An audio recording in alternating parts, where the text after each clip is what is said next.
diante dos reis, repete comigo, diante dos reis, falarei teus preceitos, sem sentir vergonha. Olha que poderoso esse trecho do Salmo 118. Além de ser uma oração, ele é um compromisso. Para de olhar para o bicho, pelo amor do Senhor Jesus. Amém. Muito obrigado. Amados, esse tema ele é muito poderoso e ele vai falar para a gente a respeito de um compromisso que o Senhor quer firmar conosco. Ele quer firmar e renovar o compromisso que alguns já firmaram com Ele, mas que de alguma maneira deixaram de lado. Diante dos reis falarei de teus preceitos, sem sentir vergonha. E é interessante, a gente faz a reunião de núcleo para discernir o que será pregado, e o Senhor vai revelando a vontade dele. E Ele revela por meio de visões, de sentimentos, e o mais bonito, Ele confirma na palavra. Olha que extraordinário. E aí a gente tem as visões, a gente vai colhendo as emoções, Ele vai dando as palavras, e Ele vai aquecendo no coração, vai dando a ciência, a sabedoria. Ou seja, Ele mesmo revela o que Ele quer, Ele mesmo concede os dons do Espírito para a gente discernir aquilo que Ele quer falar aqui no dia do grupo de oração. É extremamente lindo, eu sou encantado com as reuniões de núcleo. E nessa reunião, ele falou de 3 passagens bíblicas. A primeira passagem, ela está em Eclesiástico 43, você não precisa abrir, mas em Eclesiástico 43, do início ao fim desse capítulo, quem escreveu o livro, que agora me falha a memória, mas quem escreveu o livro vai louvar o Senhor. Ele vai dizer que o Senhor é maravilhoso, que Ele criou o céu e a terra, que Ele criou o sol, e o sol é importante porque aquece, e o sol é importante porque dá vida no campo. As plantas precisam do sol, sim ou não? Então o sol é importante porque ele faz o contrapeso ao frio, mas de outra forma o frio é importante. E ele vai descrevendo as obras do Senhor. Ele vai dizendo da chuva, Ele vai dizendo do orvalho, Ele vai dizendo da noite, Ele vai dizendo da lua, Ele vai dizer que a lua é aquilo que dá ali os tempos, as grandes festas estão relacionadas às fases da lua, e tanto mais Ele vai dizendo. Ele vai enumerando as maravilhas do Senhor, Ele vai enumerando as obras do Senhor. No capítulo 43 são mais de 35 versículos, louvando e bendizendo o Senhor. É lindo, é extraordinário. Você podia fazer essa experiência, chegar em casa, meditar em cima do Eclesiástico 43. Mas nesse instante, o Senhor quer que você reflita sobre as maravilhas que Ele já realizou na sua vida. A sua vida, o fato de você estar aqui hoje, o fato de você ter tido condições de chegar aqui hoje, o fato de você respirar, o fato de você ter seus órgãos, seus membros, o fato de você ter saúde, às vezes está capengando, mas tem. São tantas coisas, tantos livramentos, tantas posses, tantos momentos maravilhosos, família, emprego. Amados, a gente tem tantas coisas para agradecer ao Senhor. Além, é claro, de todas essas que foram colocadas em Eclesiastes, a gente tem tantas e tantas coisas para agradecer ao Senhor. E sabe o que acontece? Aquele que reconhece as maravilhas do Senhor alegra o coração, sim ou não? Quando a gente vê que o Senhor fez uma coisa na nossa vida, a gente não se alegra? No nascimento de um filho não é uma alegria que não tem tamanho? Não tem palavra para descrever quando um filho nasce, não é verdade? Por quê? Porque é uma bênção, é uma dádiva. E assim também, no dia do nosso casamento, do matrimônio, quem casou sabe que é alegria maravilhosa. Então, tantas coisas que o Senhor nos concede. E aquilo gera alegria. E quando a gente percebe essa graça do Senhor, esse amor que Ele tem por nós, esse zelo, esse carinho, a gente se sente constrangido. A gente fala assim: poxa, Deus me ama tanto, eu preciso dar uma resposta para o meu Senhor. Eu preciso, pelo menos de alguma forma, mostrar para Ele que eu também o amo. Não é assim que funciona? Se você é casado, o teu esposo está ali e te faz uma graça ali, você não fica alegre, você não quer de alguma maneira retribuir aquilo? Então, com o Senhor não é diferente.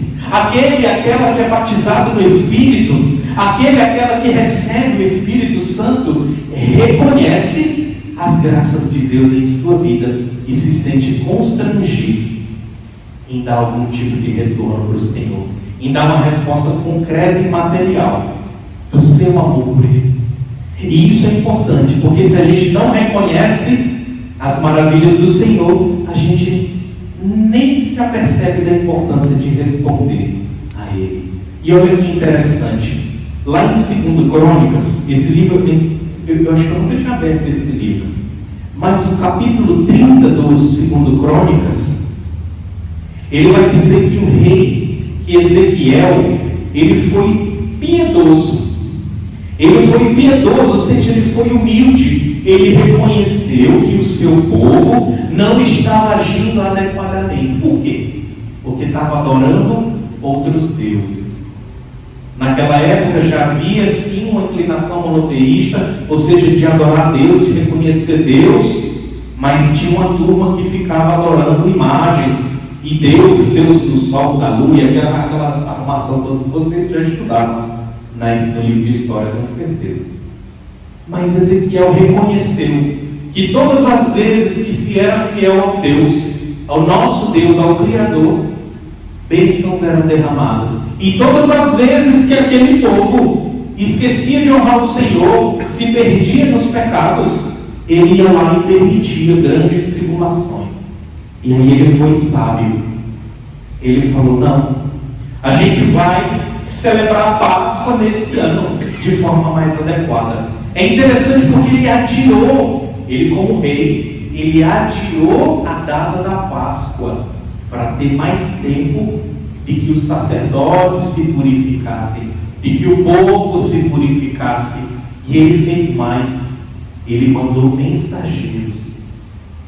Ele mandou mensageiros aí a todas as tribos para chamar o povo a ir a Jerusalém, celebrar a Páscoa, mas de forma digna, de forma adequada, reconhecendo Deus, oferecendo os holocaustos e os sacrifícios e as humilhações que eram pertinentes às tradições da época. E é interessante porque os mensageiros foram, e em muitos lugares eles foram humilhados.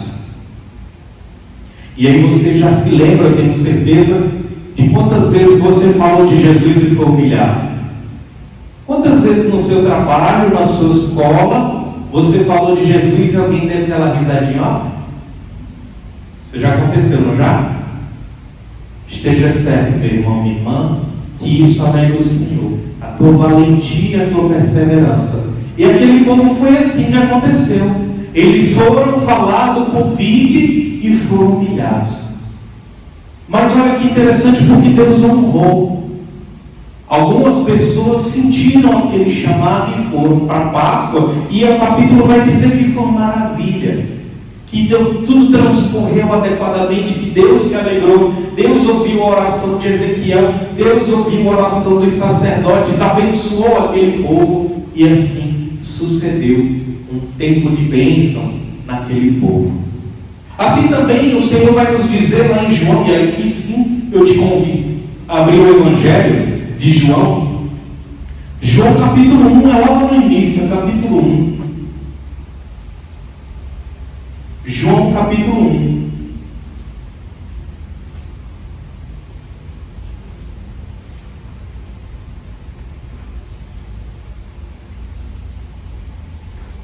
Amém, misericórdia?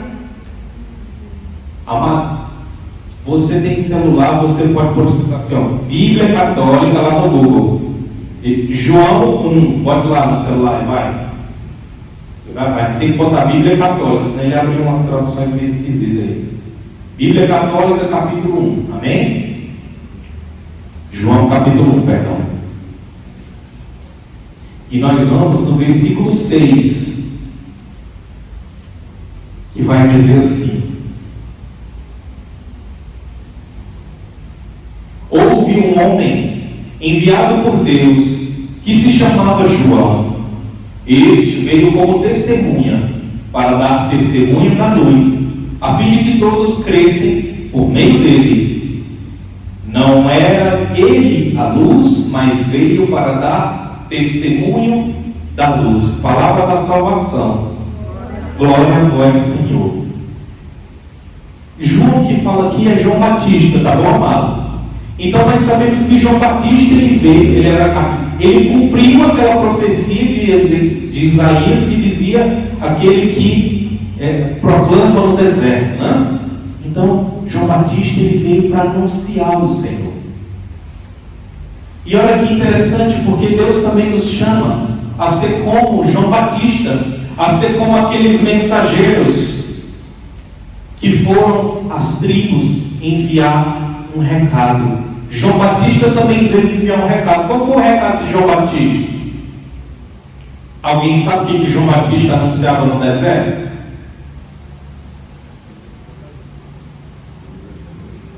Fala alto, macho. A vinda do Salvador. E ele dizia: convertei-vos, não é isso? Arrependei-vos dos seus pecados, não é isso? Era isso. Então ele dizia que o fim, que a vinda do Senhor estava próximo, que o tempo já estava próximo e que era necessário a gente se arrepender, né? Ou seja, a vinda do nosso Senhor Jesus Cristo. Então ele era um mensageiro, você entende isso? Ele era um mensageiro, você compreendeu que ele era um mensageiro? Assim como aqueles que estavam lá no Antigo Testamento. Então observe aqui comigo, aqueles mensageiros descritos lá no 2 Crônicas, eles foram enviados de Deus há 600 anos antes de Cristo. Isso se sucedeu 600 anos antes. Os profetas, tinham profeta 800 anos antes, 700 anos antes, 600, 500, 400. Veio o próprio Cristo, logo antes de Cristo veio João Batista, depois de Cristo, os apóstolos, sim ou não, os discípulos enviados, 72, 2 e 2, também foram mensageiros do Senhor, sim ou não? E hoje o Senhor vem nos dizer, vem levantar cada um de nós a sermos esses mensageiros. Então, amado e amado de Deus, se você está aqui esta noite, e se você está assistindo esse vídeo, essa mensagem é para você. O Senhor quer te fazer mensageiro da palavra dele. Ou seja, profeta, evangelizador, pregador e pregadores do Senhor, mensageiros. Aonde ele te mandar, aonde ele me mandar, qual deve ser a nossa resposta? Sim? Ou a gente responde igual aquele camarada que ele disse: vai naquela cidade denunciar, ele virou, foi para o outro lado e foi: hã? Como é que ele deve responder ao Senhor? Ixi, Maria, diz, acho que todo mundo repousou no Espírito, tá? Todo mundo só na paz. Fala comigo, povo, que eu sou carente. A gente tem que responder com tristeza ou com alegria? Fala para mim. Com alegria, com decisão, sem medo, por que se cumpra aquele salmo que diz: diante dos reis falarei teus preceitos, sem sentir vergonha. Tu estuda, santo? Está na faculdade? Bom, terminou, está fazendo pós, está trabalhando. Pronto. O Senhor chama o profeta a anunciar no seu trabalho. Para anunciar, às vezes não precisa nem a gente ter de cor e saltear o Evangelho. Mas quando a gente tem um amor pelo Evangelho e a gente entende a obra de Deus na nossa vida, o catecismo vai nos dizer que esse testemunho da ação de Cristo em nossas vidas, ele é válido para gerar conversão nos outros. Ora, se não fosse assim, a primeira pregação de Pedro não tinha convertido mais de 3.000 homens. E o que ele pregou? A experiência que ele teve com Cristo. Não é verdade? Então, é isso, amados. A gente precisa ter, primeiramente, reconhecer as maravilhas de Deus na nossa vida, senão a nossa evangelização é vazia. Se a gente não dá o nosso testemunho, se a gente não diz para a pessoa, não demonstra o quanto a gente ama a Deus, como é que a gente vai convencer alguém? Amados, eu quero partilhar com você que eu comecei a caminhar há 8 anos atrás da seguinte maneira. Eu comecei, não foi porque eu conheci o Senhor, não. Eu comecei para agradar minha esposa. Você entende isso? Eu comecei para agradar ela, profeta. Ela dizia: o meu sonho era caminhar com você na igreja. Eu dizia: para que isso? Tem casa, está tudo certo aqui, não preciso. Até que um dia, para agradá-la, eu fui ao grupo de oração, mas eu não gostava. Porque eu fiquei cutuco o irmão, e braço o irmão, e sacode o cabelo do irmão. Eu não gostava daquilo, não. Aí o que eu fiz? Eu comprei um violão, esse está lá. Mas eu fui me esconder na música, e ninguém abraça músico. Né? Na hora do abraço aqui, ninguém vai abraçar a música. Eu percebi isso. Eu falei: já sei onde eu vou ficar. Eu vou comprar o violão, vou me esconder lá na frente. Dito e feito, na semana seguinte eu comprei o violão e estava lá escondido. E assim começou a minha caminhada. E aos poucos o Senhor foi, me desenvolvendo na música, sim, porque eu tinha que aprender. Se eu não tocasse ali, eu tinha que voltar no banco. Então eu tive que aprender. E aí, num dado momento, ele me chamou a fazer o seminário de vida no Espírito Santo. E naquele instante eu tive uma experiência com ele. Naquele instante. Essa experiência que eu tive com o Senhor, eu senti um pedaço do céu. Aquela experiência foi tão maravilhosa, de um amor profundo, que não tem palavra que eu possa usar para descrever. Mas eu senti o amor de Deus por mim. Eu senti como se eu estivesse no céu. Para mim parecia que naquele instante só tinha amor e perfeição. Para mim parece muito com aquela passagem da transfiguração, onde os servos viram a glória do Senhor. E aquilo foi tão maravilhoso que eles queriam permanecer ali. Para mim foi muito parecido com isso. Aquela experiência que eu tive, a gente chama, a igreja chama de batismo no Espírito Santo, de efusão do Espírito Santo. O Espírito já habitava em mim, mas ele estava ali adormecido. Quando eu permiti, o Senhor me alcançou e ele veio em efusão. E aí eu senti o amor de Deus. Então, essa experiência, diante dessa experiência, eu disse a ele: irmão, eu falei: Jesus, não deixa nunca mais eu me afastar de ti, porque eu quero para sempre estar perto, estar aqui, estar experimentando, estar vivenciando isso. E aonde quer que você me mande, Senhor, eu quero ir, porque eu quero que outras pessoas sintam a mesma coisa que eu senti nesta noite, porque foi isso que fez toda a diferença na minha vida, e é isso que fará grande diferença e toda a diferença na sua vida. Amém, meu irmão? Eu quero te convidar nesse instante a fechar os seus olhos, porque nós vamos orar nesse momento.